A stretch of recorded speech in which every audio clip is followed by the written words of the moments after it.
Hey guys, Melinda and I love to go to old record album stores and find some old vintage stuff. Last time we were there, we found this really super cool thing I wanted to share with you. It's uh, it's back from 1930. I'll show it to you. It's poems by Robert Frost, read by Robert Frost. 1930. This is I don't know if you know anything about record albums, but there's three different speeds that they've made. They made a 33, a 45, and this is a 78. Now, a 78 obviously means that it spins faster. So they needed a larger album to play a small amount of time. So after World War II, they stopped making these. So very few record players even have a 78 on it. Um,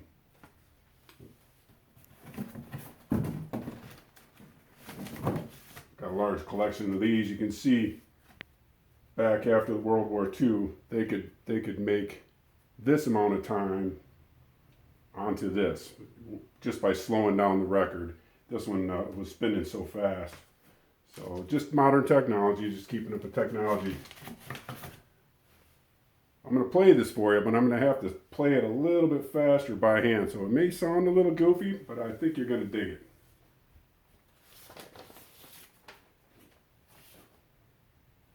I don't think there's any copyright on this.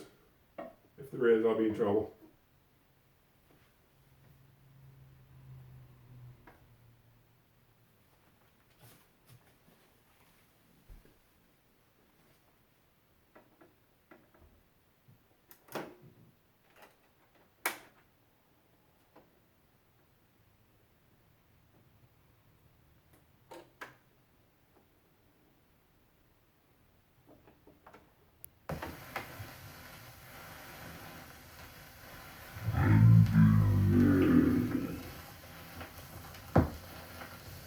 Something there is that doesn't love a wall, that sends the frozen groundswell under it, and spills the upper boulders in the sun, and makes gaps even two can pass abreast.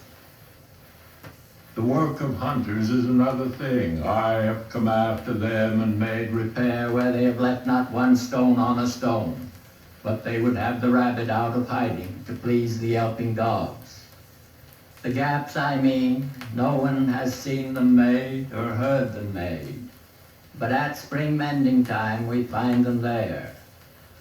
I let my neighbor know beyond the hill, and on a day we meet to walk the line and set the wall between us once again. We keep the wall between us as we go. To each the boulders that have fallen to each, and some are lobes, and some so nearly balls we have to use a spell to make them balance. Stay where you are until our backs are turned. We wear our fingers rough with handling them. Oh, just another kind of outdoor game, one on the side, it comes to little more. There where it is we do not need the wall. He is all pine, and I am apple orchard. My apple trees will never get across and eat the cones under his pines, I tell him. He only says, good fences make good neighbors. Spring is the mischief in me, and I wonder if I could put a notion in his head. Why do they make good neighbors? Isn't it where there are cows? But here there are no cows. Before I built a wall, I'd ask to know what I was walling in or walling out, and to whom I was like to give offense. Something there is that doesn't love a wall, that wants it down. I could say elves to him, but it's not elves exactly, and I'd rather he said it for himself. I see him there, bringing the stone grasped firmly by the top in each hand, like an old stone savage arm. He moves in darkness, as it seems to me, not of woods only and the shade of trees. He will not go behind his father's saying, and he likes having thought of it so well, he says again, good fences make good neighbors. Stopping by woods on a snowy evening. Whose woods these are, I think I know. His house is in the village, though. He will not see me stopping here. to watch his woods fill up with snow.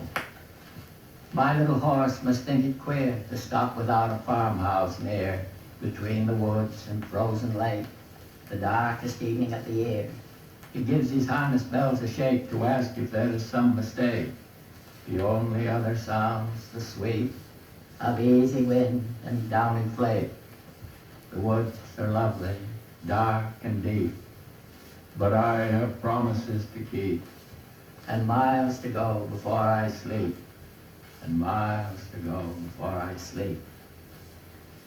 Dust of snow, the way a crow shook down on me, the dust of snow from a hemlock tree, has given my heart a change of mood, and saved some part of a day I had rued.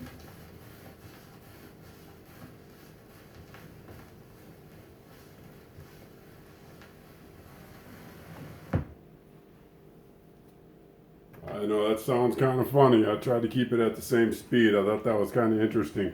I'm going to play the other side for you. This is called the birch bow.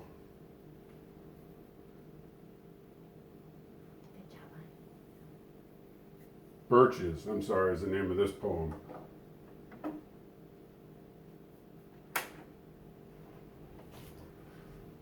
Hand gets a little tired doing that, so sorry, I'm trying to keep it at the same speed.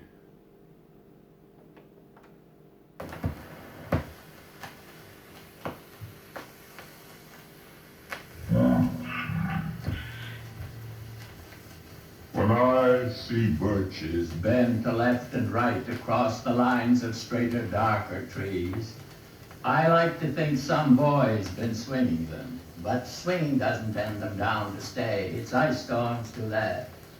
Often you must have seen them loaded with ice a sunny winter morning after a rain. They click upon themselves as the breeze rises and turn many-colored as the stir cracks and crazes their enamel. Soon the sun's warmth makes them shed crystal shells, shattering and avalanching on the snow crust, such heaps of broken glass to sweep away you'd think the inner dome of heaven had fallen. They are dragged to the withered bracken by the load, and they seem not to break, though once they're bowed so low for long. They never right themselves. You may see their trunks arching in the woods years afterward, trailing their leaves on the ground like girls on hands and knees that throw their hair before them over their heads to dry in the sun. But I was going to say, when truth broke in with all her matter of fact about the ice storm, I should prefer to have had some boy bend them as he went out or in to fetch the cows, some boy too far from town to learn baseball, whose only play was what he found himself, summer or winter, and could play alone. One by one he subdued his father's trees by riding them down over and over again until he took the stiffness out of them, and not one but hung limp. Not one was left for him to conquer. He learned all there was to learn about not launching out too soon, and so not carrying the tree away clear to the ground. He always kept his poise to the top branches, climbing carefully with the same pains you use to fill a cup up to the brim and even above the brim. Then he flung outward, feet first with a swish, kicking his way down through the air to the ground. So was I once myself a swinger of birches, and so I dream of going back to be. It's when I'm weary of considerations, and life is too much like a pathless wood, where your face burns and tickles with the cobwebs broken across it, and one eye is weeping from the twigs having lashed across it open.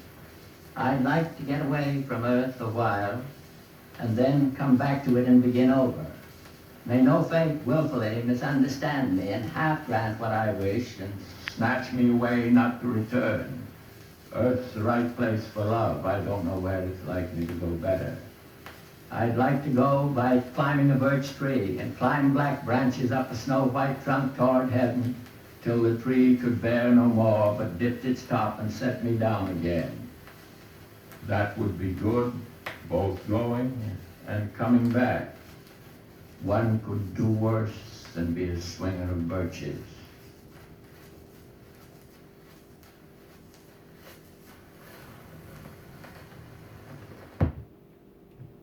That's pretty interesting. If life was like a birch tree, you could just climb to the top and just have it set you right back down on the ground again to start over again. That's a neat concept. That's kind of cool. All right, that's all I got for you today. I hope you enjoyed it.